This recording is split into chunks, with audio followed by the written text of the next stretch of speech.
E lá vamos nós mais uma vez, uma semana sem capítulo. Que coisa, não? Se você está procurando uma camiseta de anime de qualidade, loja buscaanimes.com é o seu local. Acesse o link que está na descrição e quando for finalizar a sua compra, use o cupom de desconto ACE. Caso você ainda não tenha lido, o link da One Piece X está na descrição desse vídeo. Acesse o link lá, o melhor site de One Piece da América Latina. Tem capítulo, tem curiosidade, tem muita coisa, tudo aqui no primeiro link na descrição deste vídeo.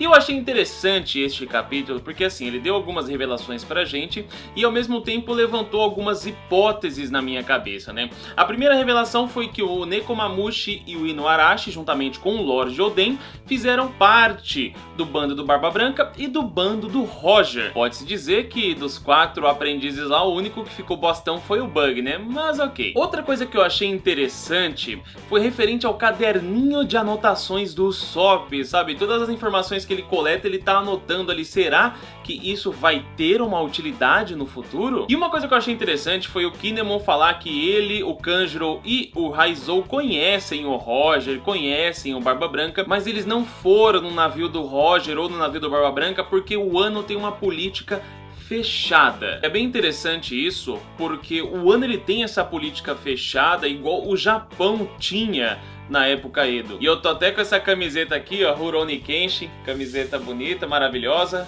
loja Buscanimes, link na descrição, cupom de desconto ACE, então é só você comprar lá. Por quê?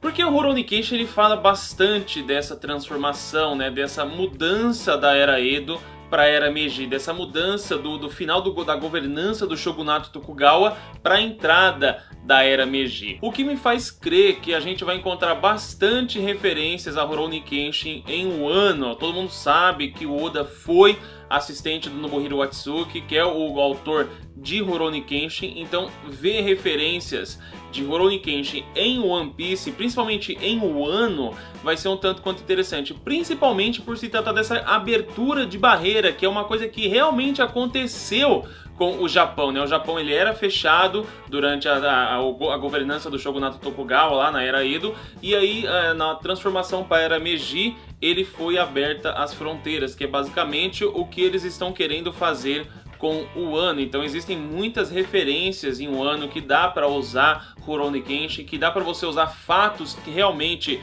da época do Japão, muitas coisas que a gente tem que esperar para ver quais delas o Oda vai utilizar. O Luffy, o Frank e o Brook se empolgam a saber que Inuarashi e Nekomamushi conhecem os seus amigos. Inclusive eu ri demais do modo como o Brook falou: ah, minha tripulação, ele tava atrás dela, mas morreu todo mundo. Tipo, foda-se, né? Morreu todo mundo. A reação do Nekomamushi também foi: ah, não, quê?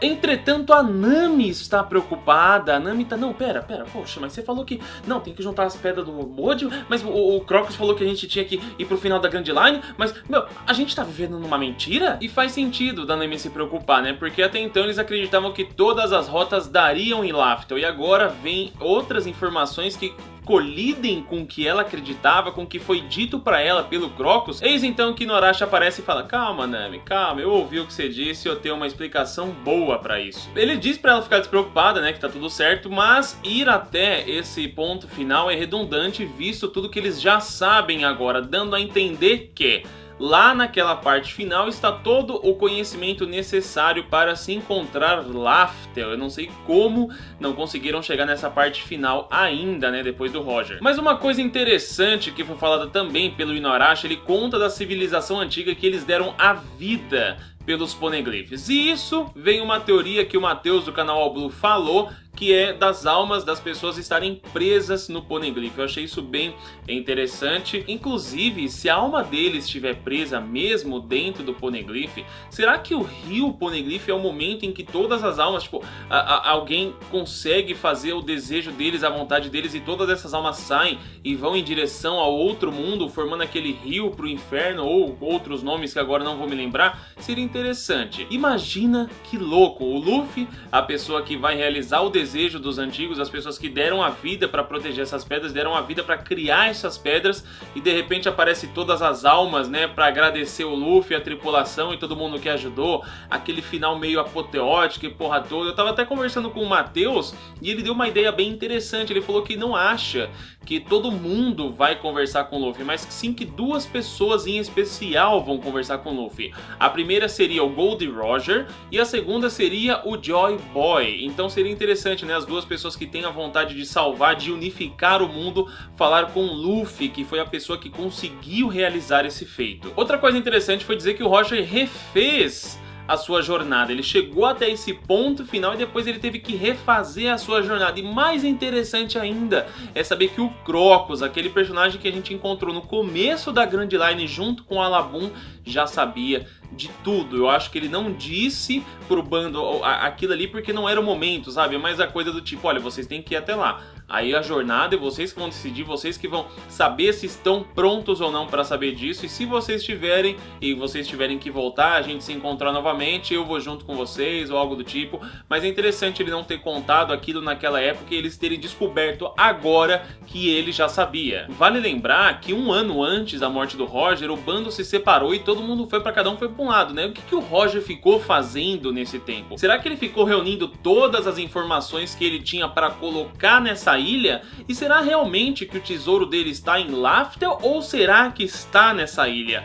Porque ele diz em alto e bom tom: vocês querem meu tesouro? Eu deixei tudo naquele lugar, podem ir lá buscar. Então eu acredito que ele não se referia a Laftel. Todo mundo acreditou que ele se referia a Laftel, que o tesouro de Roger estava em Laftel, mas agora com esse capítulo eu quase posso afirmar, ainda não posso afirmar porque, poxa, não deve ser, sempre que eu afirmo alguma coisa dá bosta, mas que ele não deixou o tesouro dele em Laftel, que o maior tesouro dele era o conhecimento, e sim, alguns ouros, alguma coisa assim, tipo palpável, ele deixou nessa ilha no final da Grand Line, lá no final do Novo Mundo. Tá lá o tesouro para você encontrar Laftel.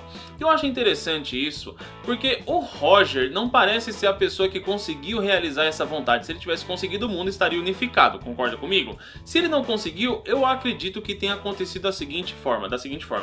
Ele tentou chegar a Laftel, por algum motivo ele não conseguiu, mas ele sabia como chegar a Laftel.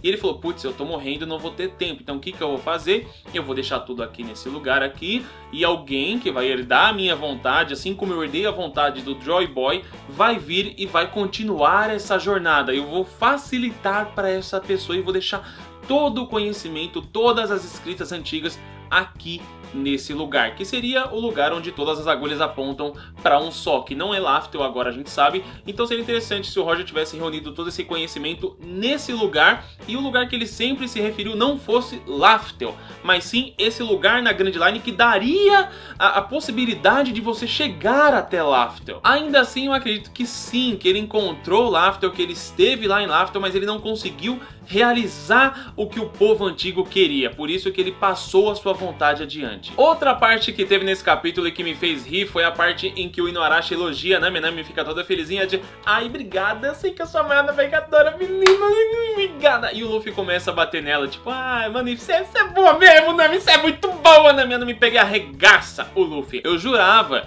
que nas páginas seguintes apareceu o Luffy como ele sempre aparece, né, com a boca roxa, cheio de galo na cabeça, mas não apareceu. E mais uma grande revelação, a guerra do acerto de contas. Muita gente, desde que passou Marineford, tem me perguntado o que aconteceu com o bando do Barba Branca, o que aconteceu com o Marco, o que aconteceu com os outros capitães, e agora a gente teve a resposta. Depois de um ano da guerra de Marineford, eles foram entrar em combate com o bando do Barba Negra, todos foram com força total, o Marco levou um tremendo de um pau, e eu achei interessante isso, porque, cara, mostrar que eles estavam em ativo, mostrar que eles estavam, tentaram lutar, e principalmente falar sobre os capitães do Barba Branca. A gente sabe que tem o Ibo que estava caçando os capitães. Será que agora o caminho do Ibo e dos Mugiwaras vão se cruzar ou ainda vai demorar um pouco mais? Aliás, eu ri muito da forma como o Luffy se lembrou do Marco. Marco, quem é Marco? É aquele cara com a cabeça de abacaxi. Ah, conheço! Eis então que começa começa a acontecer uma coisa que eu não queria que acontecesse, né? As divisões do bando. O Luffy, a Nami, o Brook e o Chopper vão lá atrás da Big Mom, a Robin vai pra Wano, vai investigar Kaido, começa até a divisão do bando, coisa que eu não queria que acontecesse. Mas é interessante porque o pessoal do bando, que quase não apareceu em Dressrosa, vai começar a ter um pouco mais de destaque, visto que eles vão estar com o Luffy agora. E só pra constar, eu adorei a reação que o Raizou teve quando o pessoal veio falar com ele. Aliás, também eu gostei do Luffy, né? Tipo, opa, mais um banquete! Esse já é o quê? Já é o quarto banquete já? Porra, Luffy, chega de comer, né, velho? E como o Matheus e eu previmos no capítulo passado, a Zunisha, ela realmente gritou de dor, né? Ela começou a tremer, gritou de dor. Ela tremendo e o grito da Zunisha ecoando pelos ares. Mas uma coisa me chamou a atenção, o modo como o Luffy ouviu uma voz. Quando eles estavam subindo na baleia para ir de encontro ao Raizou, Momonosuke disse algo: quanto mais próximo eu chego, mais eu consigo ouvir a voz. E agora o Luffy ouve uma voz também. Inicialmente eu tinha achado que poderia ser a voz da Zunisha, mas eu falei, não, cara, se fosse a Zunisha, o Chopper também ia ouvir. Então eu tenho quase certeza que ele ouviu o Poneglyph, sabe? Que ele ouviu a alma da pessoa que está no Poneglyph clamando por algo. Ele falou, putz, tem alguém falando ali, deixa eu ir lá ouvir o que aquela pessoa tá falando. Então eu acredito bastante que ele vai ir até lá, ele vai perceber que agora ele não precisa fazer a cópia que a Nico Robin pediu, que basta ele ouvir o que o Poneglyph está dizendo e dizer pra ela, e ele perceber que ele tem essa capacidade de ouvir a voz das coisas, de ouvir a voz dos Poneglyphs, de ouvir os reis dos mares, apesar que também pode ser algum rei do mar que tá por volta ali que falou, mas eu acredito mais que seja o Poneglyph. Então o Luffy precisa perceber que ele tem essa habilidade de ouvir os Poneglyphs. O problema é, será que ele vai lembrar de contar realmente o que ele ouviu? Tipo, ah, Robin, olha, eu fui pra lá, eu não tirei a cópia pra você, mas eu ouvi o que o Poneglyph me falou, mas olha, eu esqueci, porque o Luffy tem dessas de esquecer, né? Enfim, pessoal, essa foi a minha revisão. Eu espero sinceramente que você tenha curtido. Deixe o seu comentário aí embaixo e nos vemos no próximo vídeo.